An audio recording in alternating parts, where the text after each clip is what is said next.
sat here at the end of my third day of walking on the way to Jerusalem, and I am recording this in the monastery of Our Lady of the Ark of the Covenant in Abu Ghosh. Say not monastery, nunnery. So we stayed in a monastery last night, Latrun. Really liked that place. There was just this incredible vibe about it. It's a Trappist Cistercian monastery, so in some ways very similar to the Mount St. Bernard Monastery, which I stayed the weekend before I came here. Simple, austere, but hauntingly beautiful, quiet, and I guess as a monastery, very male. And this is a different space. This is, the moment you come in, there's a sign like "Welcome Home." It's full of female touches. It's a lot more modern. It feels almost a bit Protestant. There's lots like Bible quotes with, there's inspirational passages with like seen on the wall. All the nuns are Filipino, but they don't wear habits. They're, I think they're the Sisters of St. Joseph. So, you just think it's normal people. And, but it's very feminine. And they're both nice, but in very different ways. So, yes. But anyway, woke up in Latrun. Glorious. One thing I liked, after breakfast, I went into a room and the sun was shining in from the east. And I just sang hymns of praise to the Virgin, and it was wonderful. There was a market going on in Latrun, in the car park, a Christmas market, and all these different stalls. So, and there were monks selling stuff, but there was also local Muslims and Jews selling things. Right? Some Russian Jews doing like fake tattoos and stuff, and it was just nice. This is that kind of coexistence and unity that you don't hear much about in this place, but does happen under the radar.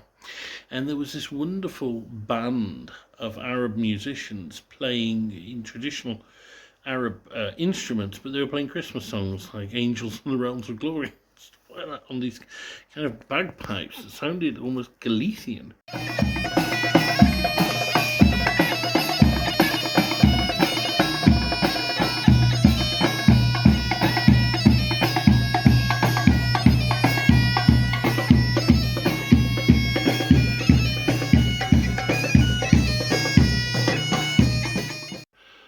So it was wonderful. We were a bit late starting off because Ferial hadn't had her bag before, so she needed to get a bag, and she'd not managed to get changed last night. Her bag had been in the car in a different place. It was complicated, but anyway, we got going.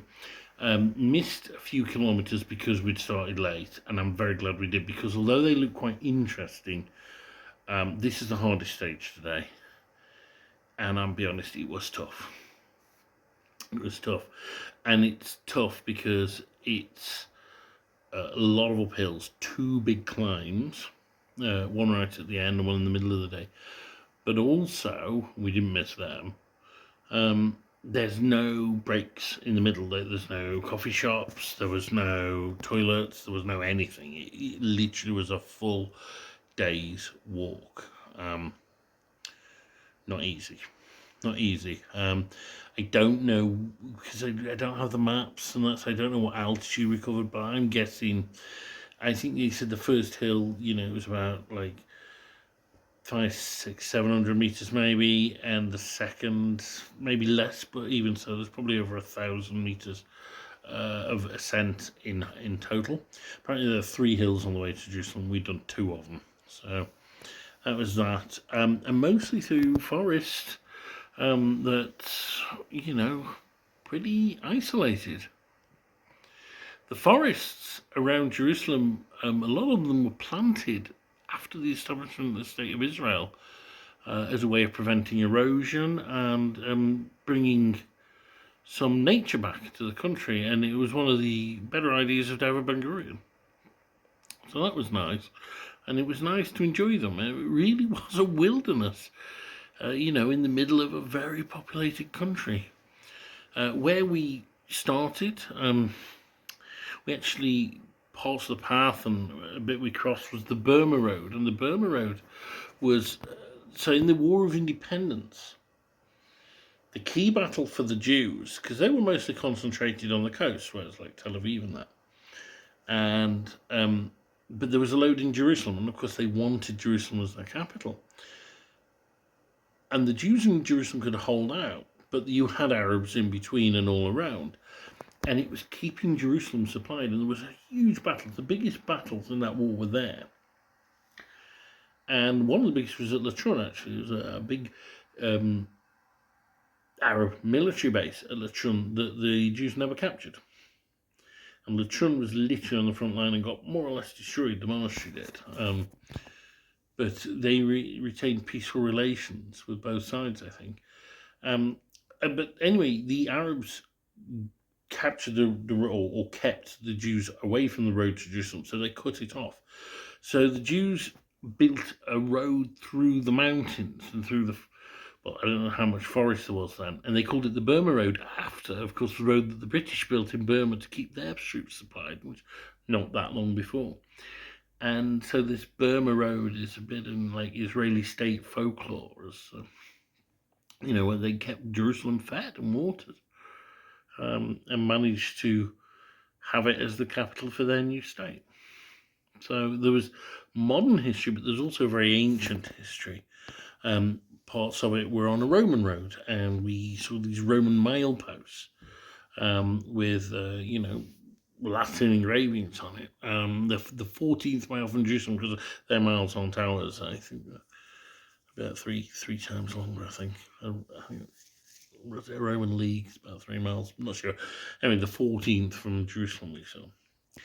And then we climbed up and up and up. It was a long climb, and it rained for a while, but it was good rain. It was light, so it just cooled us down. And on the top there were the remains of this fort, and it was a very ancient fort, back to the kind of Babylonian times and that. But I think the foundations that we saw were Herodian.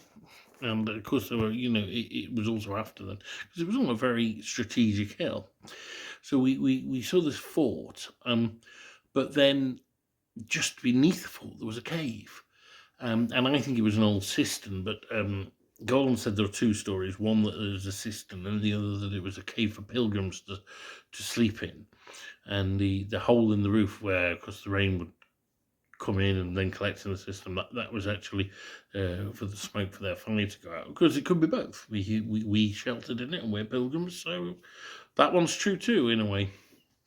But we had a little wine and had a chat, and we practiced our song, and it was just it was wonderful. And then there was the descent, which I found tougher on my legs. I always find the descent's really hard, but we descended, and then we started a very, very long and slow ascent for miles and miles. We're in the Hills of Judea now.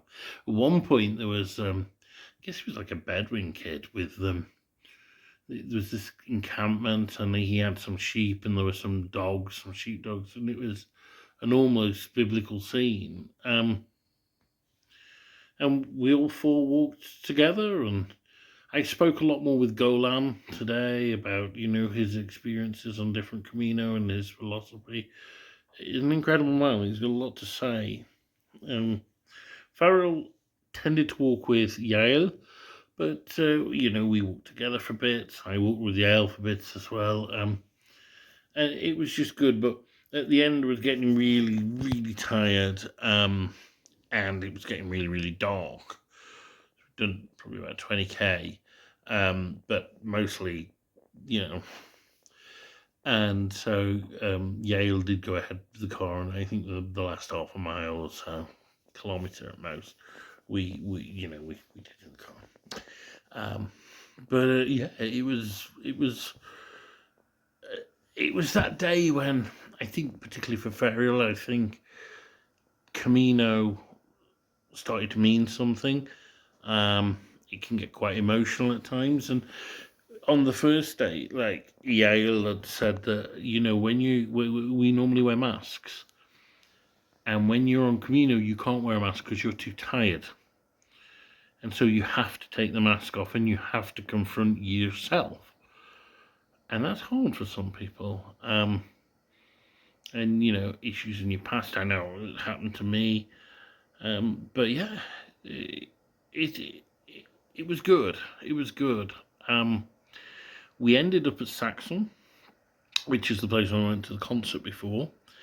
And they made us so welcome. And again, it's one of those, where stereotypes are smashed. It's run by Opus Dei.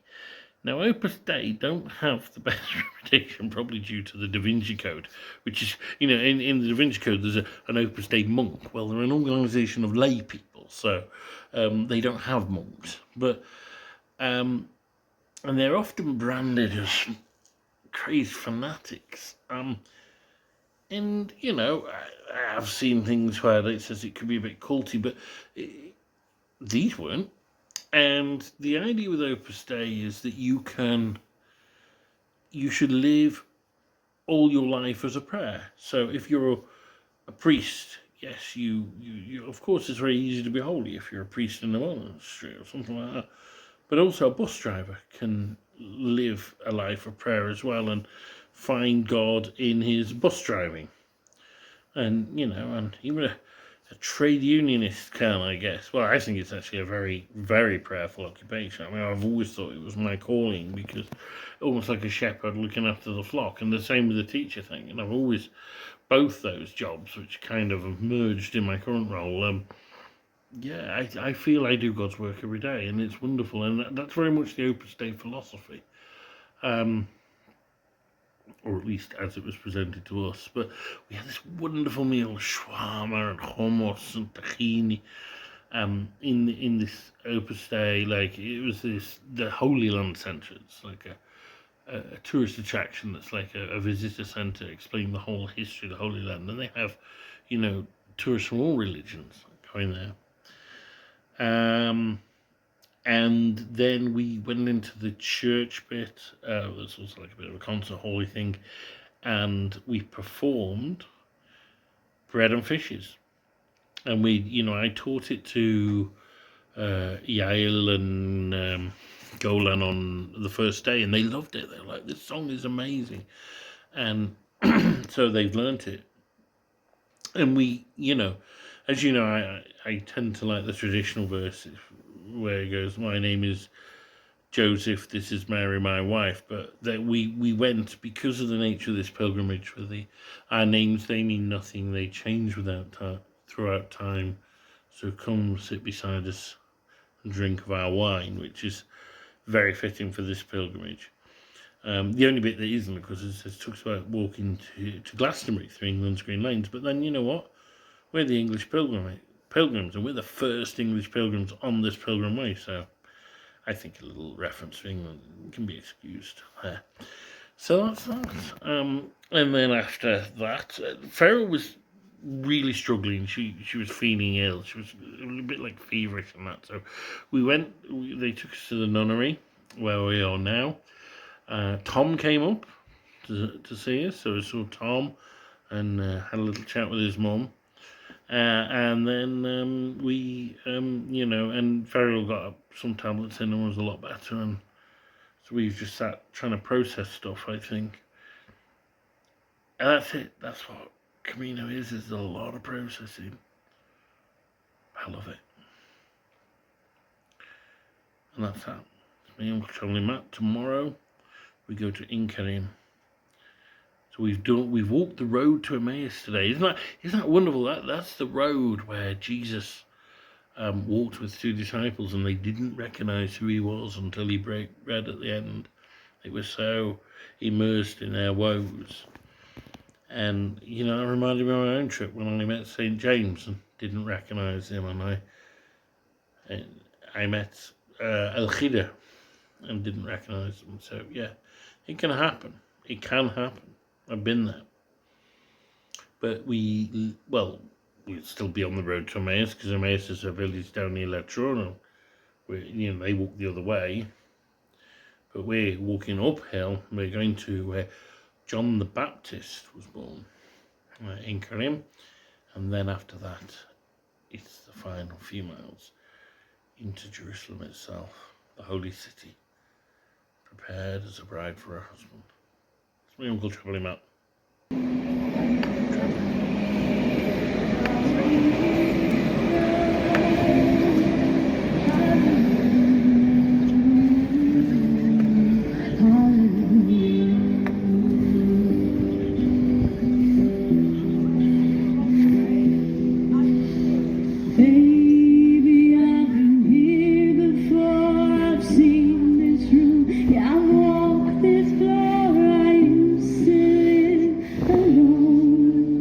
For I knew you.